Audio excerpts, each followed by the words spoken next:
नमस्कार, अरुणाचल समाचार में आपका स्वागत है। मैं हूं यारामता सिंह आंगू। किसानों के मुद्दे पर चर्चा के लिए धन्यवाद प्रस्ताव पर चर्चा का समय बढ़ाने पर सत्ता पक्ष और विपक्ष में सहमति।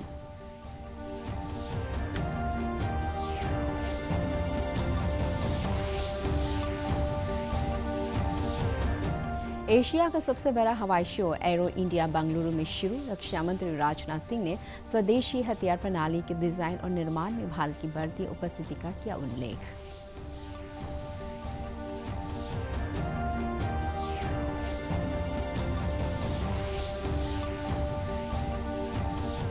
लोअर दिबांग वैली जिले के रोइंग में जीआई टैग वाले ईदुमिश में परंपरागत कपड़े एवं हैंडलूम उत्पादों की मार्केटिंग के लिए IMCLSGI एंटरप्राइज सेंटर शुरू।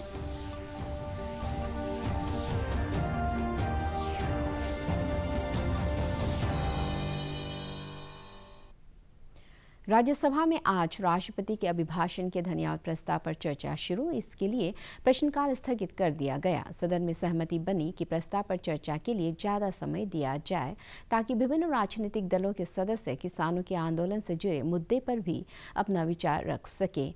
आज सुबह सदन की कार्यवाही शुरू होने पर केंद्रीय संसदीय कार्य मंत्री प्रहलाद जोशी ने कहा कि उन्होंने आज के प्रश्नकाल और कल के प्रश्नकाल के साथ साथ शून्यकाल को स्थगित करने के बारे में विपक्षी नेताओं से बात कर ली है। सदन में विपक्ष के नेता गुलाम नबी आजाद ने राज्यसभा में किसानों के मुद्दे पर चर्चा के लिए ज्यादा समय देने के कदम का स्वागत किया है।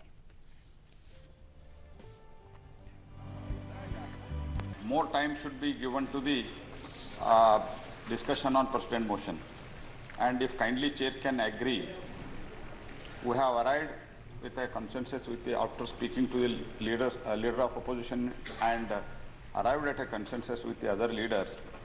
We can allot more time with your permission for this particular motion, and for that today question hour may be suspended and tomorrow question hour and 0 hour may be suspended, and we can take it for 15 hours so that all the parties can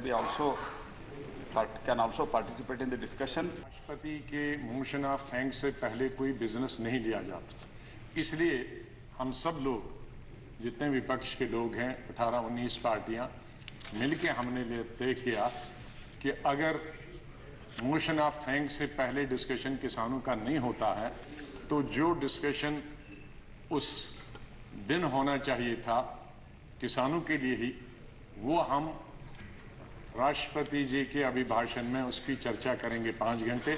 तो वो 5 घंटे जो किसानों की चर्चा करनी थी अलग से बिल्कुल स्टैंड अलोन, वो हम चर्चा करेंगे माननीय राष्ट्रपति के अभिभाषण में, और वो 5 घंटे वहाँ बढ़ाए जाएं 15 घंटे। और सरकार का मैं धन्यवाद करता हूँ कि उन्होंने हम सब की मांग मांगी।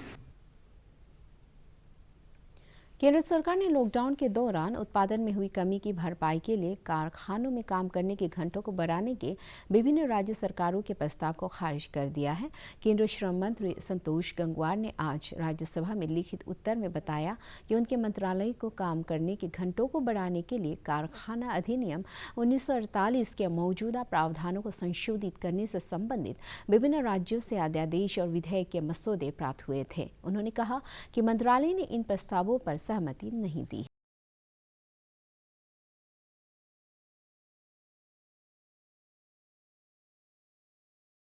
आज रक्षा मंत्री राजनाथ सिंह ने बेंगलुरु में उद्घाटन किया। इस अवसर पर कर्नाटक के मुख्यमंत्री BS येदियुरप्पा, केंद्रीय मंत्री DV सदानंद गौड़ा, तीनों रक्षा प्रमुख तथा रक्षा उत्पादक विभाग के वरिष्ठ अधिकारी उपस्थित थे। इस अवसर पर रक्षा मंत्री ने स्वदेशी हथियार प्रणालियों और साजो सामान के डिजाइन तथा निर्माण में भारत की बढ़ती उपस्थिति का उल्लेख किया। उन्होंने देश के नागरिक उड्डयन क्षेत्र की बढ़ती मांग को पूरा करने के लिए रखरखाव तथा मरम्मत कार्य से जुड़े वास्तविक साजो सामान निर्माणकर्ताओं तथा एजेंसियों को आमंत्रित किया। उन्होंने कहा कि कारोबार सुगमता के मामले में भारत 14 स्थान ऊपर उठकर 63वें स्थान पर आ गया है। श्री सिंह ने भारत में विनिर्माण संयंत्र शुरू करने में भारतीय कंपनियों के साथ काम करने के लिए निवेशकों का आह्वान किया। रक्षा मंत्री ने कहा कि 2024 तक एरोस्पेस और रक्षा उत्पादन के क्षेत्र में 1,75,000 करोड़ रुपए का कारोबार का लक्ष्य है। Like many of our friendly countries, India also faces threats and challenges emanating from multiple fronts. India is a victim of state-sponsored and state-inflicted terrorism, which is now a global threat. We have long witnessed unfortunate attempts to employ force to change status quo along our unresolved border. India is vigilant and prepared to counter and defeat any misadventure to defend our people and territorial integrity at all costs. Domestic manufacturing of bigger and complex defense platforms has now become the focus of our policy under the Atmanirbhar Bharat Abhiyan. We plan to spend $130 billion on military modernization in the next 7 to 8 years. Food safety standards authority of India FSSAI और अरुणाचल प्रदेश खाद्य सुरक्षा विभाग द्वारा आज ईटानगर राजधानी क्षेत्र के Lekhi village में फूड बिजनेस से जुड़े ऑपरेटर्स को फास्टैग और थर्ड पार्टी ऑडिटिंग का प्रशिक्षण दिया। इसका उद्देश्य उपभोक्ताओं को सुरक्षित और पोषक तत्वों से भरपूर खाद्य पदार्थ सुनिश्चित करना है। FSSAI के दिशा निर्देशों के अनुसार राज्य में मिठाई और मीट की दुकानों के उत्पादों की थर्ड पार्टी ऑडिटिंग कराने के लक्ष्य को लेकर यह प्रशिक्षण कार्यक्रम आयोजित किया गया। फूड सेफ्टी और हाइजीन ऑडिटर शेख मोहम्मद अब्दुल मोइस, ताजुद्दीन मोहम्मद और अरिफाली जफारी सहित कई अधिकारियों ने प्रशिक्षण कार्यक्रम को संबोधित किया। इस कार्यक्रम में ईटानगर राजधानी क्षेत्र के 20 फूड ऑपरेटर्स मौजूद थे।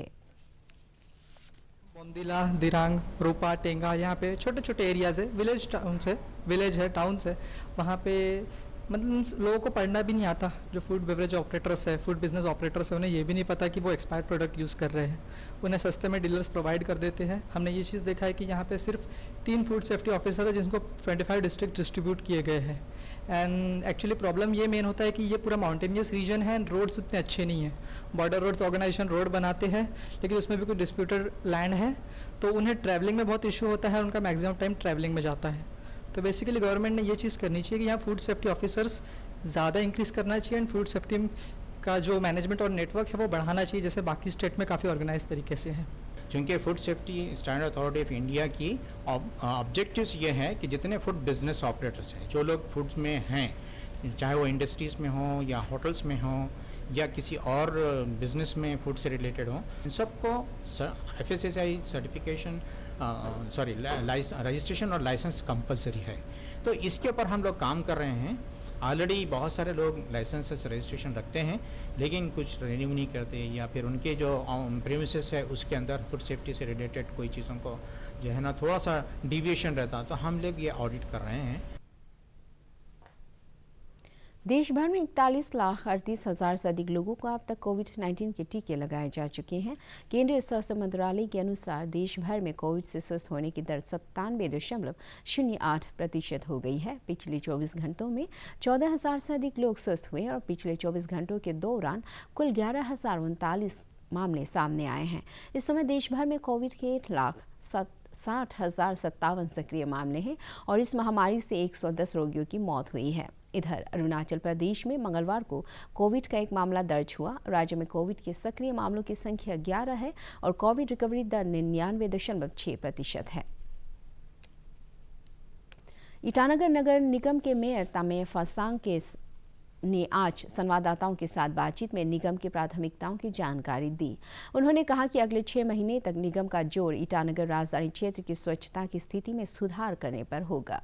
श्री फसांग ने कहा कि क्षेत्र के सभी खेल के मैदानों, पार्किंग लॉट्स और पार्क में स्मार्ट सिटी परियोजना के अनुरूप सुविधाओं का विकास किया जाएगा। उन्होंने कहा कि राजधानी क्षेत्र में ट्रैफिक जाम की समस्या के समाधान के लिए नगर निगम स्थानीय प्रशासन के साथ मिलकर त्वरित कदम उठाएगा। में हम लोग को एयर मार्क कर दिया तो उसको हम लोग डेमोलिश करेगा। क्यों डेमोलिश करेगा वो सब आप लोग को पता है। पहले पिछला 70s में 81 में जो घर बनाया वो पूरा SP टाइप घर था जिसका लाइफ 22-25 ईयर्स है। सिंपल बात है। हमारा पब्लिक लोग भी कहीं कहीं वो लोग अनड्यू एडवांटेज इसलिए लेता है कि वो घर को छू के देखने से भी गिर जाता है, इसलिए ओवरनाइट में वो घर गायब हो गया, अपना बिल्डिंग खड़ा कर लेता है। हम लोगों का थोड़ा सा मिसडीड का वजह से रास्ता नहीं है, ये नहीं है, वो नहीं है, जो बना हुआ भी तो गाड़ी का तो आप छोड़ दीजिए, नाला के लिए भी नहीं छोड़ा है। सरकार पैसा देने सकने से 300 फैमिली को हम वेकेट करेगा ईटानगर से, वहां में भी 200 फैमिली को वेकेट करेगा सिर्फ 1-1.5 साल के लिए। तब वो अभी डी सेक्टर वाला को उधर हटाएगा, इसको बनाएगा, तब तो बन जाने से G+3 में बैठ जाने से अगला फिर सी सेक्टर, उसी जगह का बात कर रहे हैं हम नाहरलगुन का, सी सेक्टर वाला तो स्पेस मिल जाएगा, तो उस स्पेस को हम पार्किंग प्लेस बनाएगा, उस स्पेस को हम जगह जगह से गाड़ी रेगुलेट करने के लिए बनाएगा। नथिंग इज इम्पॉसिबल, बट ये आज का तारीख में नहीं करेगा, बाद में करने से it will be too late. दूसरा, चिंपू से लेके आपका नीरजुली तक एक बाईपास रोड के लिए हम लोग ने प्रपोजल दिया, ये इसको भी उन्होंने इन प्रिंसिपल एक्सेप्ट किया। अभी नहीं बोल के फ्यूचर के लिए भी हम लोग का बहुत हद तक ये ट्रैफिक इशू जो है, समस्या जो समाधान होने जा रहा है। सारा सेक्टर में स्ट्रीट लाइट होना चाहिए, क्लीनिनेस, सैनिटेशन और स्मार्ट सिटी बनाने जा रहा है ईटानगर को। डिब्रूगढ़ से नई दिल्ली जाने वाली ट्रेन संख्या 02-503 राजधानी एक्सप्रेस 16 फरवरी से सप्ताह में 5 दिन चलेगी। ये ट्रेन अभी सप्ताह में सिर्फ एक दिन गुरुवार को चलती है। तिनसुकिया रेल डिवीजन के DRM विजय कुमार मिश्रा ने बताया, ट्रेन संख्या 02-503 राजधानी एक्सप्रेस 16 फरवरी से हर रविवार, मंगलवार, बुधवार, गुरुवार और शनिवार को डिब्रूगढ़ से दिल्ली के लिए रवाना होगी। इस ट्रेन के संचालन के साथ ही डिब्रूगढ़ से दिल्ली जाने वाली राजधानी एक्सप्रेस की संख्या 3 हो जाएगी, जिसमें एक ट्रेन रोजाना चलेगी, एक ट्रेन सप्ताह में 5 दिन चलेगी और एक अन्य ट्रेन सप्ताह में 3 दिन चलेगी। भारतीय जनता पार्टी के केंद्रीय प्रशिक्षण विभाग द्वारा आज पासीघाट में पार्टी के पंचायत प्रतिनिधियों के लिए कार्यशाला आयोजित किया गया। इस कार्यशाला में स्थानीय विधायक कालिंग मोयोंग ने भी हिस्सा लिया। इस अवसर पर भाजपा के संगठन मंत्री अनंत मिश्रा ने भी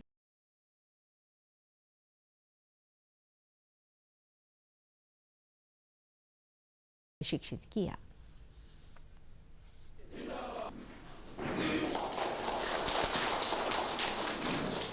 लोग सीख नहीं पाते, तो जो सीख पाता है वो जो कहता है कि हम इतना साल, यहाँ बहुत सारे लोग बैठे हैं जो अपने आप को बहुत पुराने भी समझते हैं बीजेपी में, मैं इतना साल पुराना हूँ, मैं इतना साल ये हूँ, ऐसा वैसा।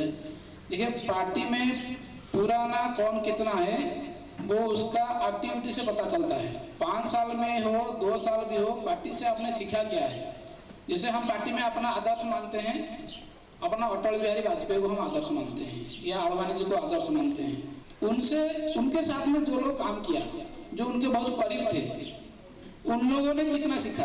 अटल बिहारी वाजपेयी के साथ में काम किए हुए 10-50 लोग तो होंगे, 50 लोगों से 2 आदमी ही सीख पाता है, बाकी 48 लोग सीख नहीं पाते। तो जो सीख पाता है वो जो कहता है कि हम इतना साल पुराना है, तो सुनने के लिए अच्छा लगता है। आज 1 नंबर पॉइंट में ये था पार्टी का हिस्ट्री और डेवलपमेंट। 2 नंबर पॉइंट में क्या हुआ, अपना स्थानीय विधायक ने सरकार का अचीवमेंट के बारे में डिस्कशन किए, सेंट्रल गवर्नमेंट का अचीवमेंट, स्टेट गवर्नमेंट का अचीवमेंट और उनका अचीवमेंट जो उन्होंने पासीघाट के लिए किया है। जो अच्छा सीख के यहाँ से जाएगा वो अच्छा कार्यकर्ता को भी समझा भी पाएगा। लोअर दिबांग वैली जिले के रोइंग में GI टैग प्राप्त इदुमिश्मी परंपरागत कपड़े एवं हैंडलूम उत्पादों की मार्केटिंग के लिए IMCLS GI एंटरप्राइज सेंटर की शुरुआत की गई है। इदुमिश्मी कल्चरल एंड लिटरेरी सोसाइटी के 5 महिला सदस्यों वाले स्वयं सहायता समूह ने ये पहल की है और IMCLS के प्रेसिडेंट जिंको लिंगी ने सेंटर का उद्घाटन किया। स्वयं सहायता समूह के प्रमुख अथुपी अपरावे ने कहा कि सेंटर की शुरुआत का मकसद रोजगार पैदा करना और स्थानीय बुनकरों को आर्थिक रूप से लाभ पहुंचाना है। इसके अलावा हमारा उद्देश्य परंपरागत कपड़ों को भी बढ़ावा देना है। रजिस्टर करने के बाद इसमें बहुत सारा लाभ है, बहुत सारा इसमें आपको अपॉर्चुनिटीज़ मिलेगा सेल्फ हेल्प ग्रुप को, और जितना भी यहाँ पे जो वीवर्स है उन लोगों को भी मिलेगा। हमें अनातुबू, एतोनरे, थोमा, उसके बाद जितने भी इसके डिज़ाइंस है उसको हम लोगों ने रजिस्टर्ड किया है। सो ये GI रजिस्टर करने का मतलब ये है कि इसका जो रियल हम लोग की ऑनर है। For the first time in Arunachal Pradesh हम लोग कम्युनिटी बेस अपना कम्युनिटी का आदमी का द्वारा ही कंट्रीब्यूशन करके ही हम लोग ये GI टैग किया है। GI रजिस्टर करने का मतलब बहुत एडवांटेज है, जैसे अभी इकोनॉमिक पॉइंट ऑफ व्यू से या एम्प्लॉयमेंट पॉइंट ऑफ व्यू से GI में बहुत हमारा जो एम्प्लॉयमेंट अपॉर्चुनिटीज़ मिलेगा। जैसे अभी GI सेंटर्स, जैसे अभी एयरपोर्ट में, रेलवे स्टेशन में, वहाँ में वो शॉप सेंटर्स खुलेगा, तो उसके बाद मार्केटिंग होगा। हम लोगों ने ये छोटा सा women group, self help group मिलके हम लोगों ने प्रोडक्ट्स बनाना शुरू किया। तो हम लोग बेसिकली बैग्स और कपड़े हैं उस पर डिज़ाइन दे रहे। तो हम लोगों का ये IM Sealis Geo enterprise centre के नाम से हम लोग ये काम शुरू कर रहे हैं। दिबांग वैली जिले के आनिनी में आयोजित रहे उत्सव समारोह में भारतीय सेना ने मार्शल आर्ट्स घटका का प्रदर्शन किया। स्थानीय लोगों के साथ मैत्रीपूर्ण संबंधों को बढ़ावा देने के लिए सेना के जवानों ने इस उत्सव समारोह में भाग लिया और लोगों को अपना कर्तव्य दिखाया।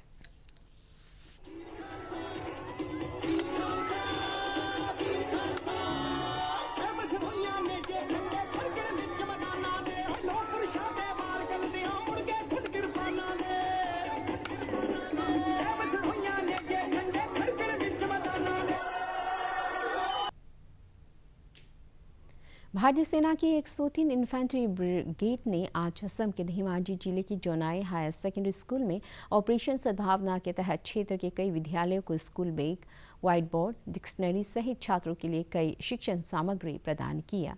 भारतीय सेना के अधिकारी राहुल प्रताप सिंह ने बताया कि इस कार्यक्रम के दौरान जोनाई क्षेत्र के 6 विद्यालयों को शिक्षण कार्य में सुविधा और छात्रों के लिए आवश्यक शिक्षण सामग्री वितरित किया गया।